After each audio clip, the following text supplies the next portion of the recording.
الدین الخالص۔ آج کا یہ اجلاس ایک بہت عظیم مناسبت سے منعقد کیا گیا ہے۔ جیسا کہ آپ نے بھی دیکھا، یہ کتاب سیرت سید الانبیاء کوئز کے نام سے منسوب آپ کے سامنے اس کا اجرا کیا گیا علماء کرام کے ہاتھوں۔ جس ذات کے نام سے یہ کتاب منسوب ہے اس کو رحمت للعالمین کہا جاتا ہے۔ وہ سارے نبیوں کا سردار ہے، اور اس ذات کے حوالے سے جتنی کتابیں دنیا میں لکھی گئیں اور تصنیف کی گئیں سیرت کے تعلق سے، کسی کے بارے میں اب تک اتنی کتاب نہیں لکھی گئی۔ یعنی اتنی کتابیں لکھی گئی ہیں کہ اس کا احصاء نہیں کیا جا سکتا، اس کو شمار نہیں کیا جا سکتا۔ آپ کے سامنے علماء کرام تشریف فرما ہیں، ان سے آپ تفصیلی خطاب سنیں گے انشاءاللہ۔ میں صرف اس کتاب کے حوالے سے چند گزارشات آپ کے سامنے رکھنا چاہوں گا۔ یہ کتاب، اس کا جو انداز ہے، جو اسلوب ہے، جس طرح یہ کتاب لکھی گئی، یہ ایک نئے انداز، اچھوتے اسلوب سے کتاب مرتب کی گئی ہے۔ ضرورت اس بات کی ہے کہ ہم میں کا ہر نوجوان، ہر خاتون، ہر بزرگ، گھر کا ہر فرد اس کتاب سے مستفید ہو۔ بہت جامع کتابیں سیرت کے تعلق سے کئی جلدیں لکھی گئی ہیں۔ سیرت النبی علامہ شبلی نعمانی کی بہت مفصل کتاب ہے سیرت کے حوالے سے، اور بھی بہت ساری کتابیں لکھی گئیں۔ بڑی بڑی کتابوں کا نچوڑ اس مختصر سی کتاب میں پیش کر دیا گیا ہے۔ اللہ کے پیارے نبی جناب محمد رسول اللہ صلی اللہ علیہ وسلم کے پیدائش سے پہلے سے لے کر، میں نے ایک نگاہ اس کتاب پر ڈالی ہے، شروع سے، اخیر سے، بیچ سے، اندازہ یہ ہوا کہ رسول اکرم جناب محمد رسول اللہ صلی اللہ علیہ وسلم کی پیدائش سے پہلے جزیرۃ العرب، عرب کا مفہوم، جزیرۃ العرب کی تعریف، نبی صلی اللہ علیہ وسلم کا خاندان، آپ کی پیدائش، آپ کا بچپنا، آپ کی جوانی، آپ کی ادھیڑ عمری، آپ کب نبی بنائے گئے، نبی بنائے جانے کے بعد مکہ کے کیا حالات تھے، اس کے بعد آپ نے ہجرت کیسے کی، کون سے واقعات پیش آئے، ہم واقعات، اور ہجرت کے بعد مدینہ پہنچنے کے بعد وہ سارے غزوات، وہ لڑائیاں، یہ تمام تفصیلات اس مختصر سی کتاب میں سوال اور جواب کی شکل میں آپ کے سامنے موجود ہے۔ اگر جب گھر میں بچے بیٹھتے ہیں، خواتین بیٹھتی ہیں، اس کتاب کا ایک دو ورق پڑھ لیا جائے اور سوال جواب کی شکل میں کل کے دن اس کا جواب مانگا جائے، اس سوال کو دہرا کر کے کہ ہمارے ذہن میں اس کے جوابات کتنے محفوظ ہیں، تو میں سمجھتا ہوں کہ رسول اکرم جناب محمد رسول اللہ صلی اللہ علیہ وسلم کی زندگی کے بہت سارے خاکے ہمارے ذہن و دماغ میں محفوظ ہو جائیں گے۔ اور یہ آپ کے پر ایمان رکھنے کا تقاضا ہے۔ جب ہم آپ کی سیرت ہمارے سامنے ہوگی تو میں نے ایک آیت کا ایک ٹکڑا آپ کے سامنے پڑھا، سورہ اعراف کی آیت نمبر 157 کا ایک ٹکڑا، فالذین آمنوا بہ وعزروہ ونصروہ واتبعوا النور الذی انزل الیہ فاولئک هم المفلحون۔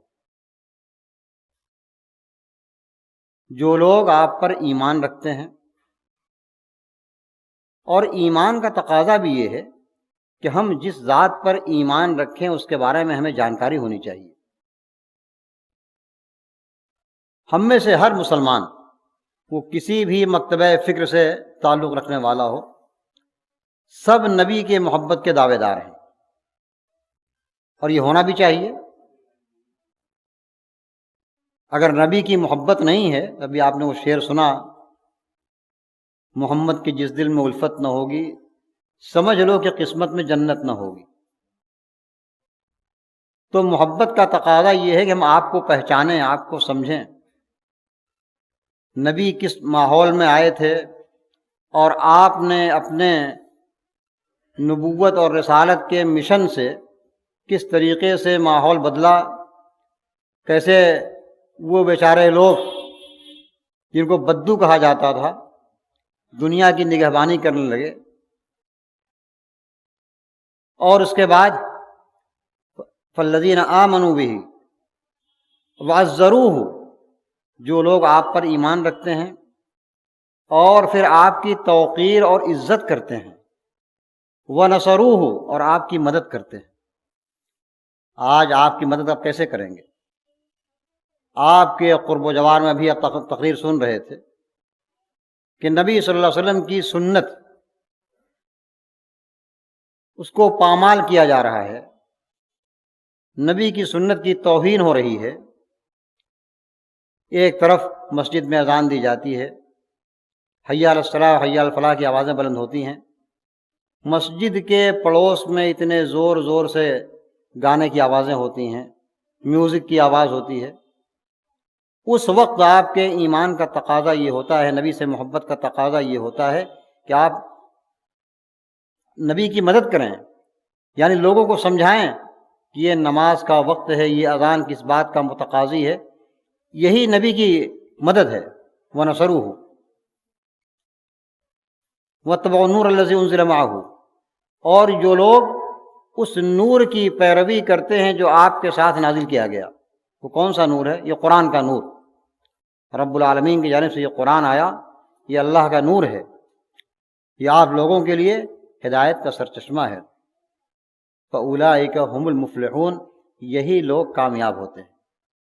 میرے بھائیو، میرے بزرگوں، نبی کے حوالے سے قرآن مجید کی آیت کا یہ ٹکڑا، یہ آپ سے 4 چیز کا متقاضی ہے: نبی پر ایمان، آپ کی توقیر اور عزت۔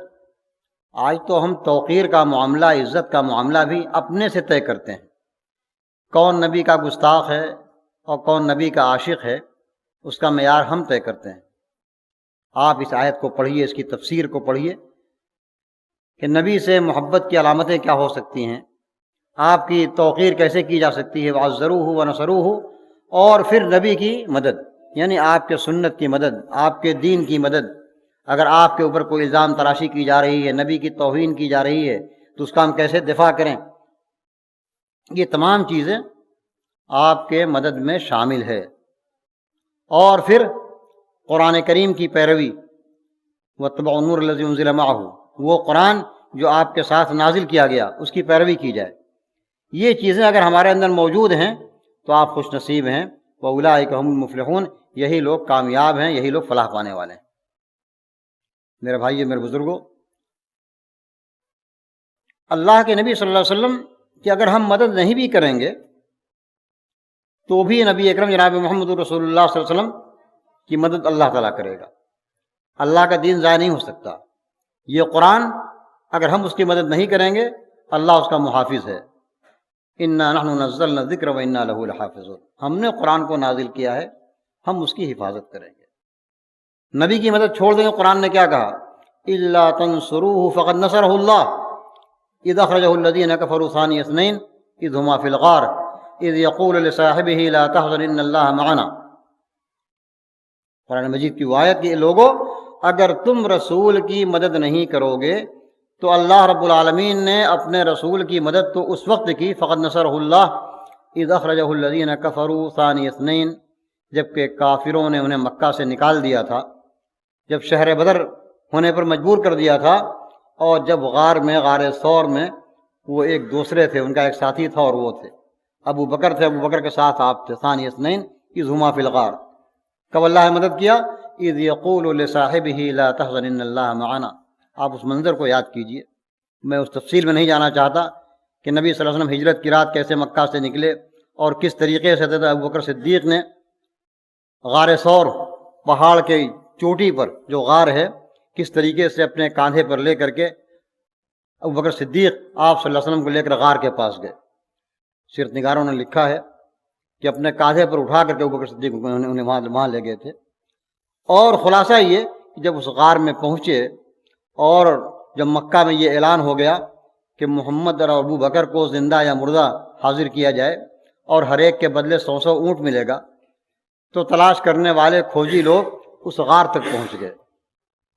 غار کی پوزیشن یہ ہے کہ غار ہے، اس کے اوپر پہاڑ ہے، پتھر ہے، وہ تلاش کرتے کرتے آپ کے سر کے اوپر جو پہاڑ ہے وہاں تک پہنچ گئے۔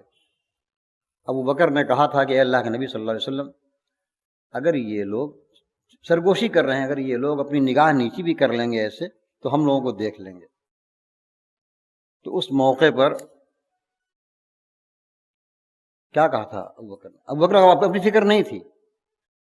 سیرت نگاروں نے لکھا ہے کہ ابوبکر کو اپنی فکر نہیں تھی، اور برجستہ کہا بھی کہ اے نبی صلی اللہ علیہ وسلم، اگر میں مر گیا، میں ہلاک ہو گیا تو دنیا کا ایک عام آدمی ہلاک ہو جائے گا، لیکن اگر اللہ نہ کرے اگر آپ کو کوئی تکلیف پہنچ گئی، خدا نخواستہ آپ اگر دنیا میں نہیں رہے، فہلکت الامہ، پوری کائنات ہلاک ہو جائے گی، امت ہلاک ہو جائے گی اگر آپ ہی نہیں رہیں گے تو اس موقع پر آپ نے کیا کہا تھا؟ ما ظنک یا ابا بکر باثنین اللہ ثالثہما لا تحزن ان اللہ معنا۔ ابو بکر تمہارا کیا خیال ہے؟ ہم دو نہیں ہیں، ہمارے ساتھ ایک تیسرا اللہ بھی ہے، ہمارے ساتھ تیسرا اللہ بھی ہے، یہ ایمان ہوتا ہے۔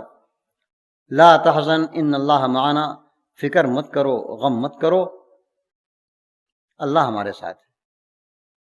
تو قرآن نے اس نقشے کو کھینچا۔ ثانی اثنین اذ ہما فی الغار اذ یقول لصاحبہ لا تحزن ان اللہ معنا، اس منظر کو یاد کرو، وہاں پر اللہ نے اپنے حبیب کی مدد کی جبکہ وہ غار میں ابو بکر تھے، ان کے ساتھ محمد صلی اللہ علیہ وسلم تھے، جب اپنے ساتھی ابو بکر سے کہہ رہے تھے لا تحزن ان اللہ معنا، غم مت کرو، اللہ ہمارے ساتھ ہے۔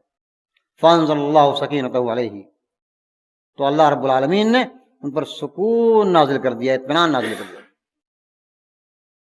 تو میرے بھائیو، میرے بزرگوں، میں اس تفصیل میں نہیں جانا چاہ رہا تھا، میں عرض یہ کر رہا ہوں کہ آج اس بات کے ہم زیادہ ضرورت مند ہیں کہ ہم نبی کی سیرت کو پڑھیں۔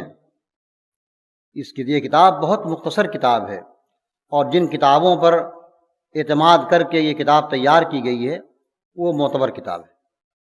اس لیے اس کتاب کو پڑھنے کے ساتھ ساتھ اپنی عملی زندگی میں اس کو ہم شامل کر لیں، اس لیے کہ جب نبی کی سیرت میں ہماری زندگی میں نہیں آئے گی تو پھر ہم کس کو اپنا آئیڈیل بنائیں گے؟ آپ نے علماء کرام کی زبانی بارہا تقریر سنی ہوگی کہ ہمارے لیے سب سے بڑے آئیڈیل، نمونہ وہ کیا ہیں؟ نبی صلی اللہ علیہ وسلم۔ لقد کان لکم فی رسول اللہ اسوۃ حسنہ لمن کان یرجو اللہ والیوم الآخر وذکر اللہ کثیرا۔ تم لوگوں کے لیے اللہ کے رسول کی زندگی میں سب سے اچھا نمونہ ہے، اس لیے اس اچھے نمونوں کا ہم لوگ تلاش کریں، اس اچھے نمونوں کو ہم لوگ پڑھیں۔ ہم کیسے جانیں گے کہ وہ اچھے ہیں؟ ان اچھائیوں کو پڑھنے کی ضرورت ہے، اور وہ چیزیں آپ کو اس کتاب میں مل جائیں گی۔ اس لیے میری آپ سے گزارش ہے کہ آپ اس کتاب کو اپنے روزانہ کے معمول میں شامل کیجیے۔ آپ اللہ کے نبی صلی اللہ علیہ وسلم کی ذات جو ہے نا، یہ آپ کی ذات بڑی اعلیٰ اور عرفہ ہے، اس کی کوئی نظیر نہیں ہو سکتی۔ یہ مسلمان نہیں کہتا، یہ تو دوسرے لوگ بھی اعتراف کرتے ہیں۔ اور آپ جانتے ہیں عربی کا ایک مقولہ ہے، الفضل ما شہدت بہ الاعداء، اصل فضیلت اور خوبی یہ ہوتی ہے کہ دشمن بھی اس کی گواہی دے۔ آپ نے سنا ہوگا کہ آج سے تقریباً 45 سال پہلے ایک کتاب لکھی گئی امریکہ کے اندر، دی 100 کے نام سے۔ تاریخ انسانیت میں 100 عظیم آدمی جس نے سماج کو اور معاشرے کو متاثر کیا۔ مائیکل ہارٹ کا نام سنا آپ نے، اپنے وقت کا بہت بڑا مورخ اور سائنسداں تھا وہ امریکہ میں، اور غالباً وہ نصرانی تھا، عیسائی تھا۔ اس نے انسانیت اور انسانی تاریخ کو پڑھنے کے بعد ایک کتاب کو تیار کیا. اس کا ٹائٹل لکھا انگریزی میں دی 100. دنیا کے 100 بڑے انسان. اور آپ جانتے ہیں کہ اس نے سب سے پہلا نام اس 100 میں بھی سب سے اول نام جو لکھا تو ہم سب کے پیارے نبی جناب محمد رسول اللہ صلی اللہ علیہ وسلم کا نام لکھا. اور جب کتاب منظر عام پر آئی، مجھے یاد پڑتا ہے غالباً 1978 میں وہ کتاب چھپی پہلی مرتبہ، پہلا ایڈیشن، تو بڑا ہنگامہ مچا. ارے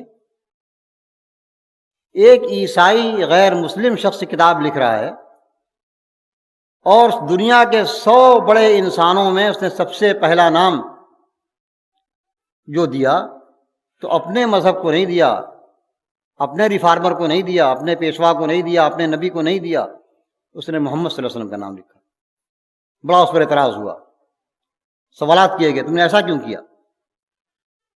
یہ چیز ہم لوگوں کو غور کرنے کی. وہ کتاب آج بھی مارکیٹ میں دستیاب ہے، اس کے ترجمے بھی ہو چکے ہیں.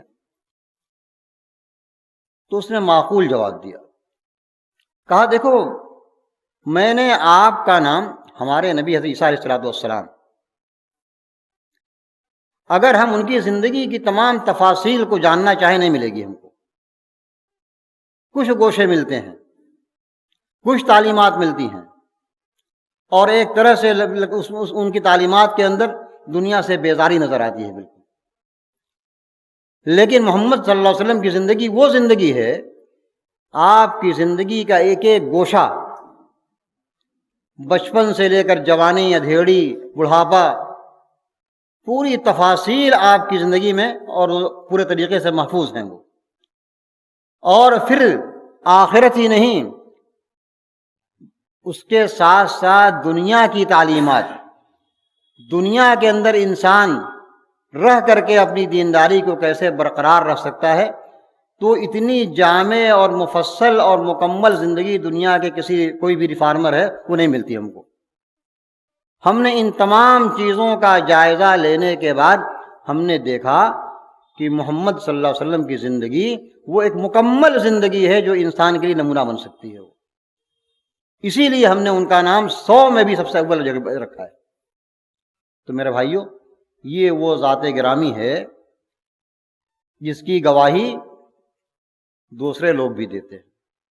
تو ہمارے پاس تو الحمدللہ سیرت کے عنوان پر، جیسا کہ میں نے کہا، اتنی کتابیں لکھ دی گئی ہیں جس کو گننا دشوار ہے. اتنی کتابیں لکھ دی گئی ہیں. اس لیے اگر یہ چھوٹی سی کتاب ہماری بہن ام رومان نے اگر لکھا ہے، اللہ تعالیٰ کو جزائے خیر دے اور ان سے اور بھی علمی کام لے اور ان کے والدین کے لیے صدقہ جاریہ بنائے. اس کتاب سے فائدہ اٹھانے کی ضرورت ہے. میں گزارش کروں گا، پھر میں مقرر بات اپیل کروں گا آپ لوگوں سے، آپ کے گھر میں ہر بچے کے ہاتھ میں، بڑے کے ہاتھ میں، لڑکے کے ہاتھ میں، لڑکی کے ہاتھ میں یہ کتاب ہونی چاہیے. کتنی مختصر سی کتاب ہے، لیکن اس کے اندر معلومات کا ایک بڑا خزینہ ہے. سیرت کے بارے میں مختصر طور پر اس کو اگر آپ پڑھ لیں اور ذہن میں محفوظ کر لیں تو اللہ کے پیارے نبی جناب محمد رسول اللہ صلی اللہ علیہ وسلم کی زندگی کا بہت سارا حصہ وہ آپ کے ذہن میں محفوظ ہو جائے گا. ہم اپنی بات کو زیادہ طویل نہیں کرنا چاہتے. اللہ رب العالمین سے ہم دعا کریں گے کہ پروردگار عالم ہم تمام لوگوں کو اس کتاب سے استفادہ کی توفیق بخشے. الہ العالمین ہم تمام لوگوں کو نیک اور ایک کر دے. بار الہ ہمیں دنیا کے فتنے سے محفوظ رکھ. آمین.